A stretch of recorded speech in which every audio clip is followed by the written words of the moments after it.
Subscribe करें हमारे YouTube channel साधना gold को और पाएं वीडियोस सबसे पहले। बेल आइकन दबाना ना भूलें। भगवान कुछ नहीं कर सकते, कर्मों का दंड हमें भोगना है, हमारी आयु हमें भोगनी है, तो फिर भगवान करते क्या हैं? तो आज हम यह भी स्पष्ट करते हैं कि ईश्वर करते क्या है। एक गुरु के दो चेले थे।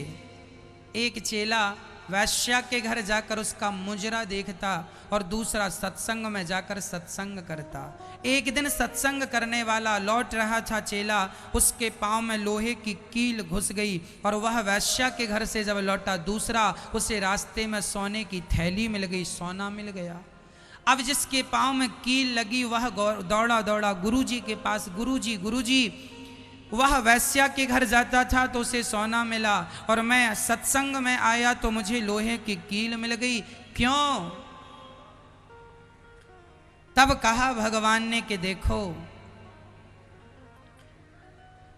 तब गुरुजी ने कहा बेटा उसे सोने की थैली मिली है क्योंकि उसे आज के दिन राजा बनना था, लेकिन वह वैश्या की संगत करते करते उसके पुण्य डाउन हो गए और इतना सा सोना मिला, इतने से ही उसको काम चलाना पड़ रहा है। और आज के दिन तुझे मरना था पर तू भक्ति करता गया करता गया करता गया, तो विधाता ने तेरी मृत्यु को लोहे की कील में तब्दील कर दिया। ईश्वर तुम्हारी मृत्यु को टाल देते हैं कब? जब आपकी भक्ति ज्यादा होती है तब। फिर प्रश्न खड़ा हुआ कि अभिमन्यु की मृत्यु क्यों नहीं टाले? उसके पीछे कारण यह था कि अभिमन्यु का मरना इसलिए जरूरी था कि अभिमन्यु ना मरते तो फिर महाभारत में ना तो पितामह, ना तो गुरु द्रोणाचार्य मरते, ना तो जयद्रथ मरता, ना तो बाकी के लोग मरते।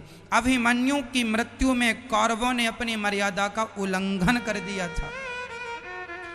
उसका नियम था युद्ध का, एक योद्धा से एक ही योद्धा युद्ध करेगा, एक योद्धा से दो योद्धा युद्ध नहीं कर सकते, ऐसा महाभारत का नियम बनाया गया था।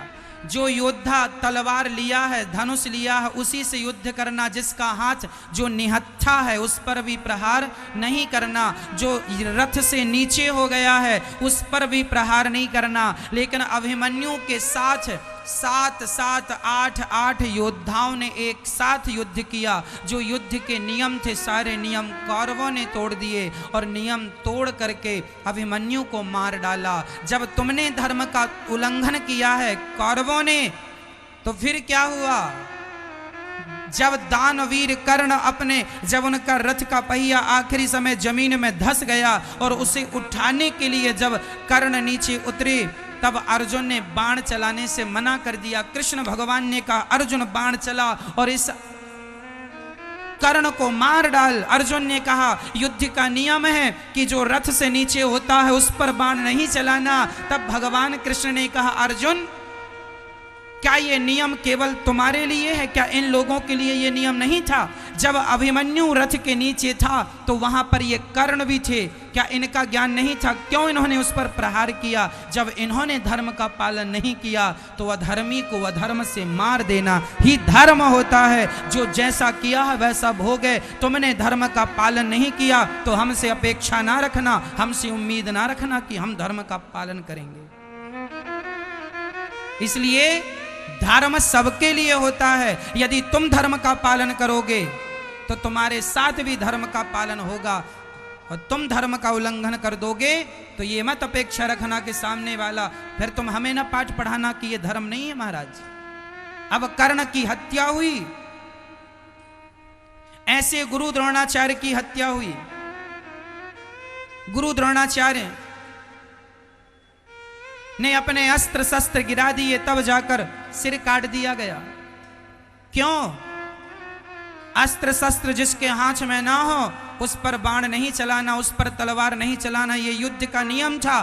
तो क्यों चलाया गया? क्योंकि गुरु द्रोणाचार्य ने ही चक्रव्यूह की रचना की और गुरु द्रोणाचार्य जी की सानिध्यता में ही अभिमन्यु की मृत्यु हुई थी। तब गुरुजी तुम्हें ये ज्ञान नहीं था कि एक निहत्था बालक 20 साल का बालक था अभिमन्यु, 18 से 20 साल की आयु थी, निहत्था था। एक योद्धा से एक को युद्ध करना, तुम साथ साथ युद्ध कर रहे हो। वो निहत्था था, रथ से नीचे था, फिर भी तुम लोगों ने वार किया। अब उम्मीद ना करना कि तुम्हारे पर धर्म का हम पालन करें। तुम्हें धर्म से मारेंगे ना, तुमने अधर्म किया है तो अधर्म से ही मरो। नियम दोनों के लिए होते हैं, एक के लिए नहीं होता। जैसे को तैसा मिलता है।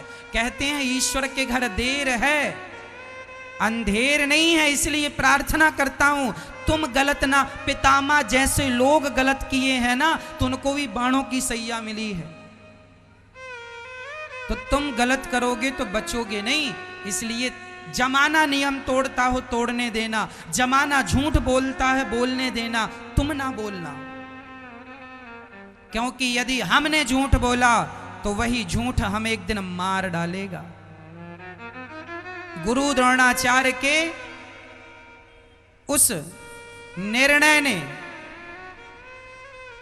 मर्यादा की उल्लंघन करने से उनकी मृत्यु हो गई। दानवीर कर्ण भी उसमें सम्मिलित हैं।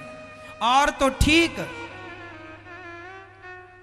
दुर्योधन कैसे मरा? दुर्योधन की जंघा पर गदा का प्रहार किया था भीम ने, जबकि युद्ध का नियम था कि गदा जंघा पर नहीं मारी जाती, जांघ पर गदा नहीं मारी जाती। गदा युद्ध के नियम पहले सिखाए जाते हैं, गदा को जांघ पर नहीं मारना।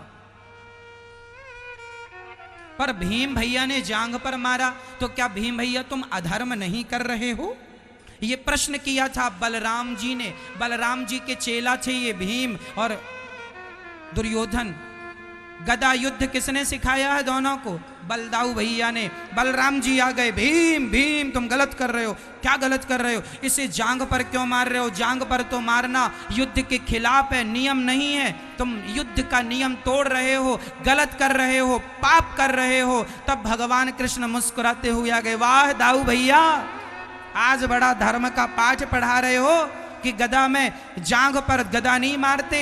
जब ये अपनी भौजाई को जांघ पर बिठालने के लिए बुला रहा था, द्रौपदी की साड़ी खींच रहा था, खिंचवा रहा था, तब आप कहाँ थे? तब इसे धर्म का पाठ नहीं पढ़ाया और अब धर्म का पाठ पढ़ाने आ गए। धर्म का पाठ उन्हीं के लिए है जो सदा धर्म का पाठ पढ़ते हैं। जो अधर्मी होता है उसे तो अधर्म से मार देना ही धर्म होता है, यही नीति है।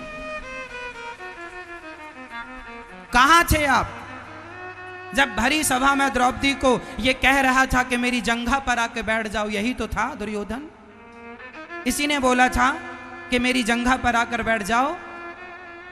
तब बलराम भैया आप कहाँ थे? बलदाऊ भैया अपना सिर नीचे करके भाग गए।